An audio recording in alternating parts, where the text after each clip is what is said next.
যে সকল ধর্মের সেই মোল্লারা নামাজ টাকার বিনিময়ে পড়ায়, তাদের পিছনে আমরা নামাজ পড়ি না। কারণ হলো সূরা ইয়াসিনের 21 নম্বর আয়াত আল্লাহ বলেছেন, তোমরা তাহাদের অনুসরণ করো যারা তোমাদের নিকট কোনো বিনিময় প্রত্যাশা করে না এবং হেদায়া প্রাপ্ত। যাদের পিছনে আমরা নামাজ পড়তে যাব, তারা যদি বেতনভুক্ত কর্মচারী হন, তারা বেতনের জন্য নামাজ পড়ান, বেতনের জন্য ইসলামের কথা বলেন, ধর্মের কথা বলেন, তাদেরকেও তো আমরা অনুসরণ করতে পারি। তাবিউ মান লা ইয়াসআলুকুম আজরান ওয়া হুম মুহতাদুন।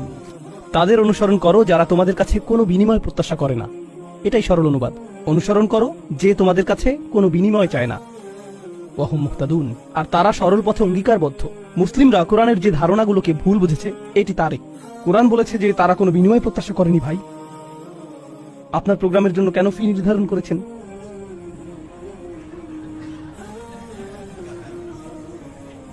না না, এটা জানার বিষয়। কোরআন আরো বলছে, ইয়াশতারুনা বিআয়াতিল্লাহি তামানান কলিলান। তারা আল্লাহর আয়াত বিক্রি করে সামান্য মূল্যের জন্য। নিজের জন্য আপনার লজ্জিত হওয়া উচিত। আল্লাহর আয়াত বিক্রি করা গোটা কোরআনের সবচেয়ে ভুল বোঝা ধারণাগুলোর একটি। বিষয়টা খুলে বলছি। রাসূল সাল্লাল্লাহু আলাইহি ওয়াসাল্লাম মুসাব ইবনে উমাইরকে মদিনায় প্রেরণ করেছিলেন। জানেন আপনারা? মুসাব ইবনে উমাইর ছিলেন অত্যন্ত প্রতিভাবান তরুণ, যাকে মদিনায় প্রেরণ করা হয়েছিল কোরআন শিক্ষা দেওয়ার জন্য। তিনি ছিলেন অত্যন্ত ধনী পরিবারের সন্তান, কিন্তু তার পরিবার তাকে ত্যায্য করেছিল। এরপর তার পরিধানের বস্ত্রও ছিল না। বদরের যুদ্ধে তিনি শহীদ হলেন। কাফনের কাপড় দিয়ে যখন তার পা আবৃত করা হলো, মাথা উন্মুক্ত হয়ে গেল। আবার যখন মাথা আবৃত করার চেষ্টা করা হলো, পা উন্মুক্ত হয়ে গেল।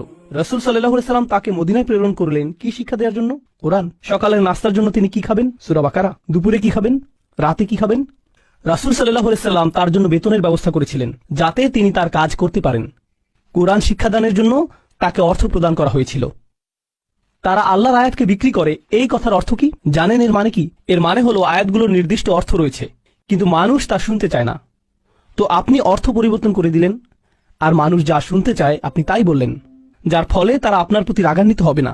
আপনি মানুষকে এমন জবাব প্রদান করেন যা শুনে তারা ভালো বোধ করবে, আর তারা যা শুনতে ভালো বোধ করবে না সেগুলো আপনি এড়িয়ে গেলেন। এভাবেই তারা আপনাকে পছন্দ করতে থাকে, আর আপনি নিজের জনপ্রিয়তা ধরে রাখেন। এটাই সামান্য মূল্যে আয়াত বিক্রি করা।